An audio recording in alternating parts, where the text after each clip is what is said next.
அப்போ இன்றைக்கு நம்ம சகோதர சகோதரிகளாக யாராக இருந்தாலும் சரிதான், ஆண்டவராகிய இயேசு கிறிஸ்து சொல்லுகிறார், அந்த போதும் என்கிற எண்ணம் நம்மளுக்குள்ள என்ன செய்யணும், வரணும். அன்னைக்கு ஆபிரகாமுக்கு வந்ததுனால தான் ஆண்டவர் லோத்து கண்களை ஏறெடுத்து பார்த்தா, நீ போ, அங்கே போய் என்ன செய்ய, நல்ல தேசங்களை பார்த்து, நல்ல செழிப்பான தேசத்தை பார்த்து லோத்து கடந்து சென்றார்.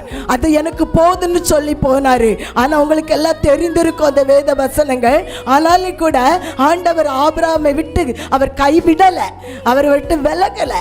எப்படி சொல்லுகிறாரு, நீ கண்களை கிழக்கு மேற்கு வடக்கு தெற்கு எல்லாத்துலேயும் கண்களை ஏறெடுத்து பாரு, நான் அது உனக்கு எவ்வளவு எட்டுமோ அவ்வளோ இடத்தையும் நான் உனக்கு என்ன செய்வேன், தருவேன் என்று சொல்லி அங்கே வாக்கு கொடுக்கிறார். அதே போல தான் இன்றைக்கு நம்ம போதும் என்று சொல்லி ஆண்டவரோட நம்ம சகோதர சகோதரிக்குள்ள ஒருவேளை ஆண்டவரே அநேக வாக்குவாதங்கள் வந்திருக்கலாம், அநேக போராட்டங்கள் வந்திருக்கலாம், நம்மளும் இதே சூழ்நிலைகளில் கடந்து வந்திருக்கலாம். ஆண்டவராகிய இயேசு கிறிஸ்து சொல்லுகிறார், நம்ம போதும் என்கிற மனப்பான்மையோடு நம்ம இருந்திருப்போமான்னு சொன்னா தேவன் உங்களை விட்டு விலகுவதும் இல்லை, உங்களை அவர் கைவிடுவதில்லை என்று சொல்லி இந்த சிலுவை தியான நினைத்தில் உங்களுக்கு கர்த்தர் வாக்கு கொடுக்கிறார் என்று சொல்லி ஆண்டவர் கொடுக்கிறார். அல்லேலூயா.